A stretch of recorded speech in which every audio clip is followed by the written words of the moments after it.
Pela ordem de inscrição, senador Rogério Carvalho. Em primeiro lugar, não está em discussão aqui o combate à corrupção e nem é propriedade de nenhum governo e de nenhuma pessoa em particular a defesa do combate à corrupção. O que está em discussão aqui é se Vossa Excelência cometeu ou não o crime da imparcialidade, da seletividade. O que está em discussão aqui é se Vossa Excelência ordenou um conluio em nome do Estado para perseguir em favor dos seus interesses políticos. E eu pergunto a Vossa Excelência, porque essa audiência está sendo gravada, e nós sabemos que outros fatos virão. E eu pergunto a Vossa Excelência e espero que o senhor fale a verdade. A primeira questão é: Vossa Excelência mantém hábito de conversar com magistrados do TRF4 por aplicativos de mensagem? Que tipo de conversa?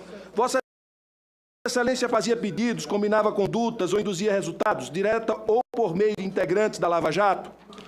Vossa Excelência costuma discutir casos e processos com os magistrados do TRF4? Se sim, quais termos?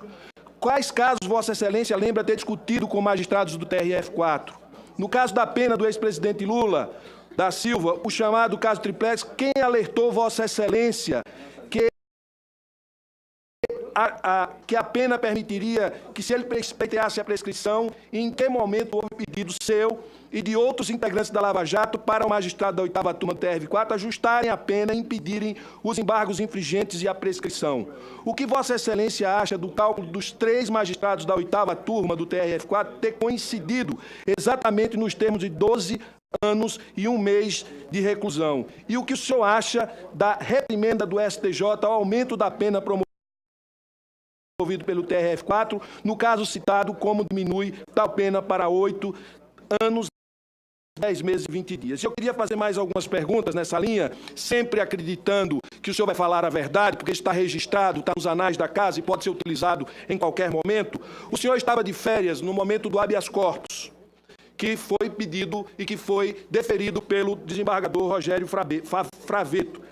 Nesse período, o senhor conversou com algum delegado da Polícia Federal e indicou que o presidente Lula não deveria ser solto até que a liminar fosse revertida?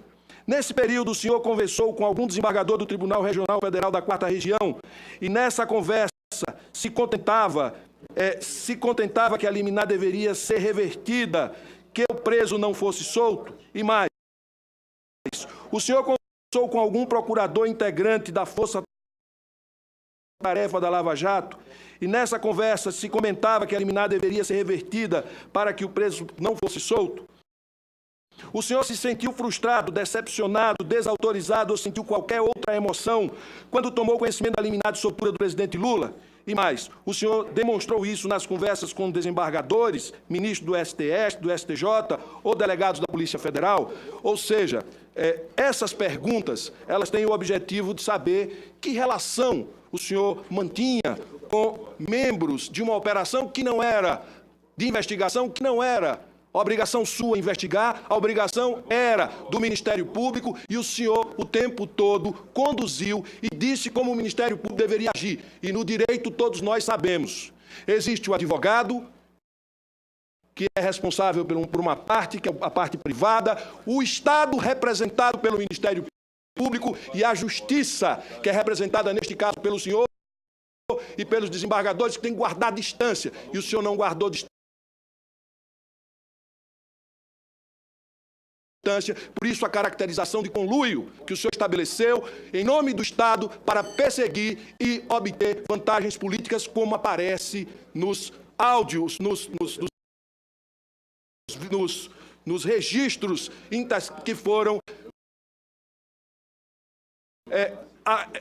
divulgados pelo site que, ora, tem demonstrado essas questões. E, por fim, eu quero fazer uma pergunta ao senhor. O senhor passou 2 dias fazendo um curso com a R7 de comunicação.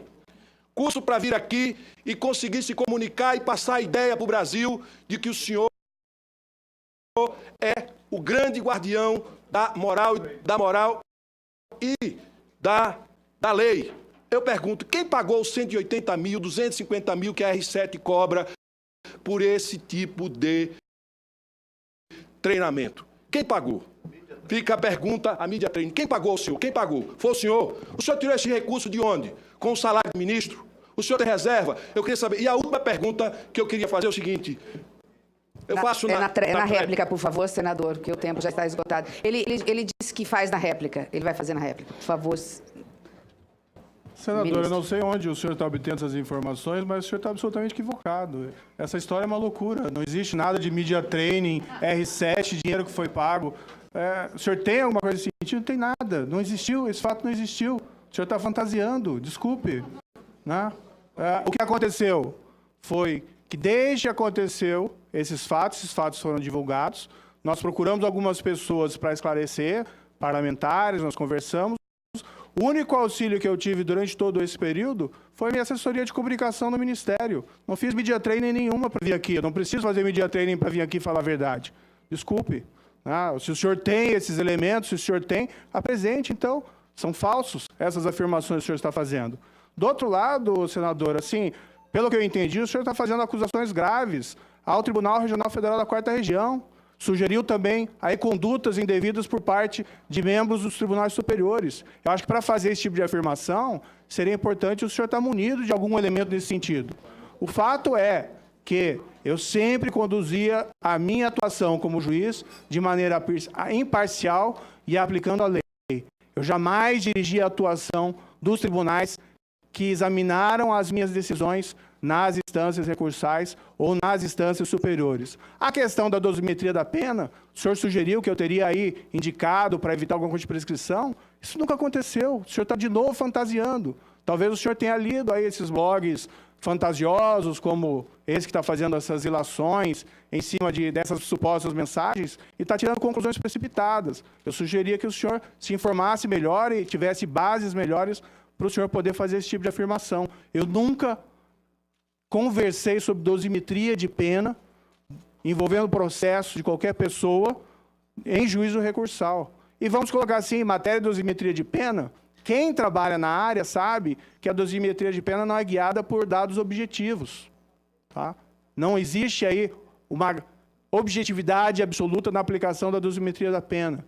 Então é normal, nesse processo, muitas vezes, que a pena imposta pelo juiz de primeiro grau seja revista pelo tribunal recursal. É normal que a pena seja revista pelo tribunal superior. Se a referência que o senhor faz é o processo do ex-presidente Lula, ele foi condenado por corrupção. Eu fixei uma pena, o tribunal aumentou. Não tive nenhuma interferência. Zero interferência. Não faria isso, porque seria até desrespeitoso ao tribunal qualquer espécie de contato para tratar de dosimetria de pena de quem quer que seja. E, igualmente, depois o Superior Tribunal de Justiça reviu essa pena para baixo, aplicando seus próprios critérios. Então, assim, sinceramente, acho que o senhor está absolutamente equivocado nas suas afirmações. E faz acusações graves a membros de tribunais superiores e tribunais recursais. Eu não fiz acusação nenhuma. O senhor está da mesma forma que com o senador Contarato botando palavras na minha boca, o senhor está usando de uma retórica para tentar desqualificar as perguntas que eu lhe fiz. Eu fiz perguntas, eu não fiz afirmação sobre essas questões. Eu perguntei se o senhor se relacionou com essas pessoas de alguma forma para tratar dos assuntos. O senhor está dizendo que não, está registrado e vamos ver os fatos que vão aparecer para a gente ver pela frente. Agora, eu tenho mais uma pergunta para deixar aqui para o senhor. Da mesma forma que o senhor fez busca e apreensão na casa dos familiares do presidente Lula, dos filhos, da mulher, de todo mundo, eu pergunto, a sua esposa, que é advogada, advoga para empresas internacionais que trabalham ou que trabalharam no setor petrolífero,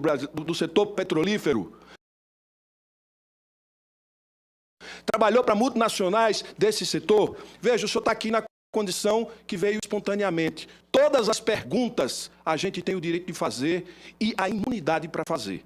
E eu estou perguntando ao senhor, porque se não, o senhor responde. Se sim, o senhor responde. É apenas uma pergunta. A sua esposa trabalhou para empresas do setor petrolífero? A sua esposa trabalhou em escritório de advocacia que fez, ou teve sociedade que fez acordo de delação premiada? Deixo essas perguntas para o senhor. Eu não estou acusando. Eu estou lhe perguntando como fiz, ainda tenho 36 segundos, como fiz nas outras questões. Eu questionei. E o senhor, com o treinamento que fez, tentou inverter, dizendo que eu estava acusando. Eu não estou acusando. Quem acusou, sem provas, o presidente Lula foi Vossa Excelência. E que tirou o outro presidente do mesmo quando disse para não perder apoio. Isso está nos autos, está nos registros que nós vamos ter a oportunidade de aprofundar o debate aqui. Portanto, quem está invertendo e tentando fugir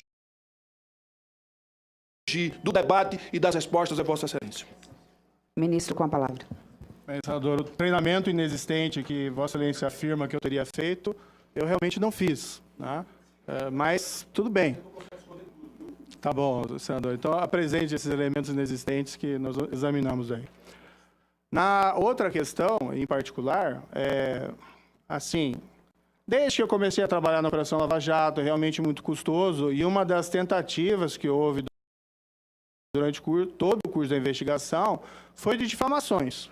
Algumas vezes essas difamações atingiam não a mim, mas até familiares, né? No caso, minha esposa.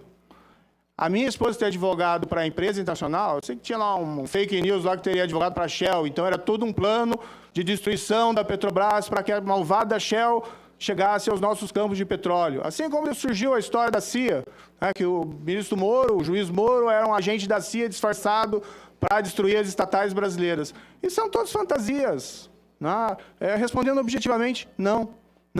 Minha esposa nunca advogou nos processos envolvendo a Operação Lava Jato, ela não trabalha na área criminal, não trabalha na área civil relacionada a essa área criminal, jamais advogou para essas empresas petrolíferas ou fez algum serviço específico relacionado a essas empresas.